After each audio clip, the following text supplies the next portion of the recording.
Bondeni hapa.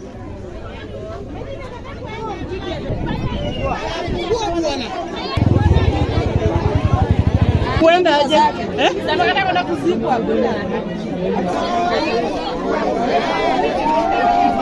So kuna mzee mmoja ambaye walikuwa na chama, walikuwa na contribute pesa ya chama merry go round. So baada ya kuchanga hizo pesa, wakati ilifika ndugu yangu apatiwe hizo pesa, huyo mzee akumpatia hizo pesa. So wakati sasa hakumpatia hizo pesa, ndugu yangu akampressurize mpaka kwa DCI, akaenda akapewa pikipiki. Hiyo pikipiki wakati alipewa hakusurrender logbook.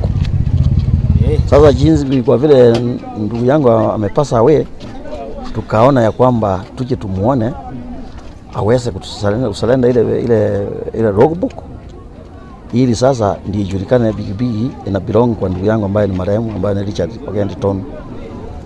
So ndio kusudi tuko hapa na atuelezee jinsi atalipa ile balance yenye ilikuwa imebaki kwa deni ya ndugu yangu, ili tutachukua mwili wetu tuende naye.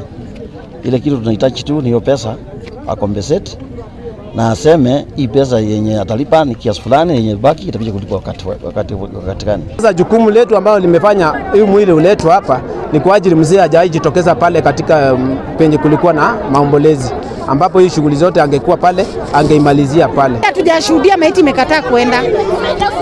Hao wamekuja kudai ati pesa yao. Sasa tunasema aje kama wakaji wa hapa watafute huyo mwenye wanadai, waende waelewane, watutolee maiti kwa mtaa. Hivyo ndio sisi tunaomba. Kwa hivyo mwenye maiti akuje waelewane na hawa, wabebe maiti waende nayo. Juu sisi tukipata muadhara kwa mtaa wetu, tutakesha hapa hata wiki mzima. Sisi hatutaenda, tutakaa mpaka watoe maiti yao. Juu hapa kuna watoto. Na unajua tayari hiyo ikikaa hapo itaanza kutoa harufu, alafu na tuko na watoto.